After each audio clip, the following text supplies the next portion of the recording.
Olá, eu sou Alex Pinheiro, trabalhando com ontologia de domínio na área de licitação. É importante, então, falar, né?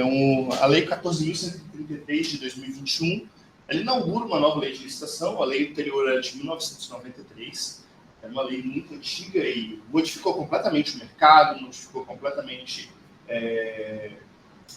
como funciona até os mecanismos que nós temos hoje eletrônicos. A lei era muito antiga e chegou essa nova lei.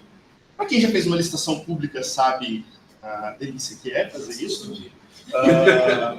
As diferenças de entendimento, e quem faz todo dia, usualmente, o nosso colega falou, tem que lidar com pessoas que estão pedindo, que não sabem como funciona, e isso gera muitas vezes tramitações de processos administrativos que vão, voltam, necessidades que não são bem especificadas. E com isso, o meu objetivo é criar uma ontologia na área de licitação.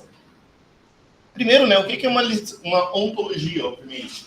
É uma especificação explícita de uma conceitualização, ou seja, eu quero pegar todos os conceitos existentes dentro da lei de licitação e deixar isso muito claro.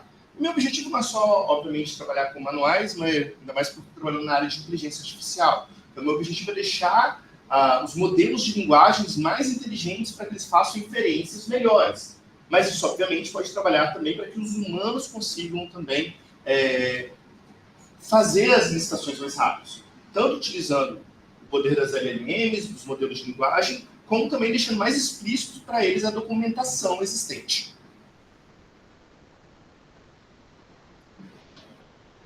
Como eu estou trabalhando com uma ontologia, eu tenho que criar um conceito muito específico, muito preciso. Então, por isso, eu não utilizo somente linguagem natural. Eu utilizo a UFO, que é uma ontologia de autodomínio, então ela quer especificar, ela está muito preocupada com os conceitos metafísicos, para garantir que o seu modelo conceitual seja muito preciso. E, para isso, eu utilizo a linguagem OntoML. Para quem é da área de sistema de informações, o ML é uma linguagem de design de sistemas muito conhecida, e a OntoML é uma modificação dessa linguagem para ela ser ontologicamente precisa. Então, eu pego os conceitos da UFO, que é uma ontologia metafísica, e aplico nessa OntoML. Então, com isso, eu consigo criar uma especificação desses conceitos muito bem feitas. E isso vai, obviamente, me levar a uma definição melhor.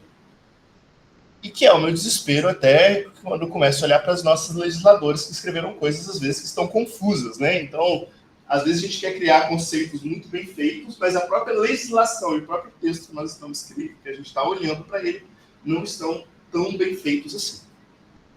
Para a gente garantir que esta ontologia ela seja bem criada, eu vou utilizar uma metodologia. E essa metodologia que foi criada é a SABio. Eu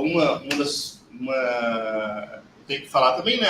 Essa metodologia nasce na UFES, que é o lugar que eu tenho de origem. Ela é uma metodologia que foi utilizada por várias pessoas, até internacionalmente, mas até pela minha origem também, a escolha desta metodologia.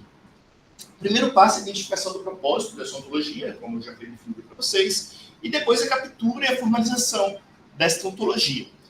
Então, essa parte, para eu capturar e formalizar essa ontologia, eu trabalho no Tribunal Regional Eleitoral, então eu posso conversar com pessoas que estão fazendo licitação. Então, eu fiz tanto trabalho de etnografia quanto trabalho de entrevista com pessoas para saber quais são as necessidades delas quando estão fazendo pesquisas, quando estão criando uma licitação, para daí eu conseguir entender para onde que eu precisava, quais conceitos eu precisava especificar.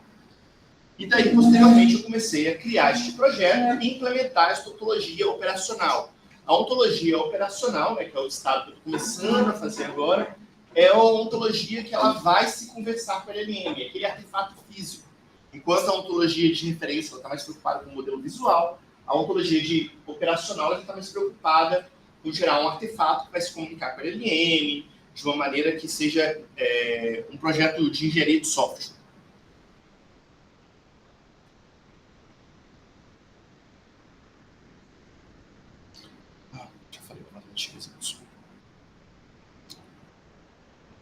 Por fim, não achei que numa apresentação tão curta seria interessante eu colocar toda a ontologia, mas algumas coisas que ficaram bem explícitas para a gente já neste caso.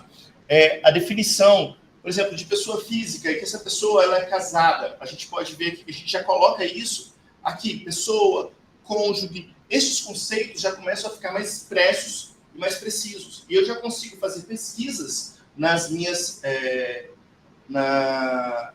licitações para, por exemplo, encontrar alguma irregularidade. Como hoje nós temos modelos de linguagem muito bons, eu já consigo criar modelos conceituais a partir de textos. Então, eu pego os textos, mapeio os meus modelos conceituais e já consigo encontrar tanto irregularidades, como também encontrar itens que estão faltando no meu processo licitatório. E com isso consigo criar uma inteligência e consigo aumentar a velocidade de tramitação dos processos.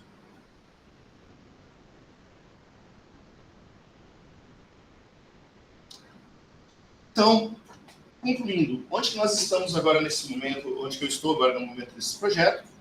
A minha ontologia de referência ela já está em um processo mais avançado. Estou começando a criar a ontologia de operacional.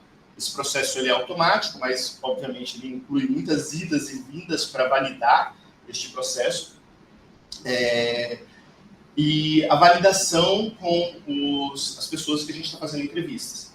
É um processo bem interessante, estamos vendo bastante sucesso, mas ainda falta uma metodologia, na minha parte ainda, no trabalho futuro, de como validar a precisão ontológica, a precisão dos meus conceitos ontológicos.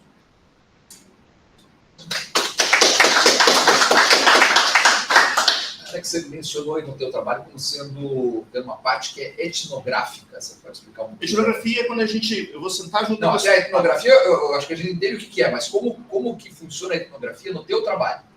Eu estou sentando junto das pessoas mesmo, vendo elas trabalhando, vendo quais perguntas elas estão fazendo umas para as outras, quais pesquisas elas estão tendo dificuldades de encontrar. Uma das coisas, por exemplo, que a gente passou é procurar a proposta de uma licitação. Eu nem apresentei isso.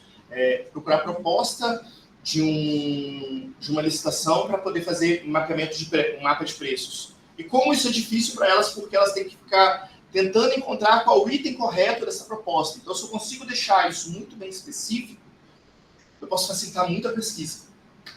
Eu perguntei isso porque eu acho que talvez você tenha que avaliar. Normalmente a etnografia acontece com alguém de fora, entrando dentro do grupo e passando por um deles. Eu tenho a impressão que você é alguém de dentro já, né?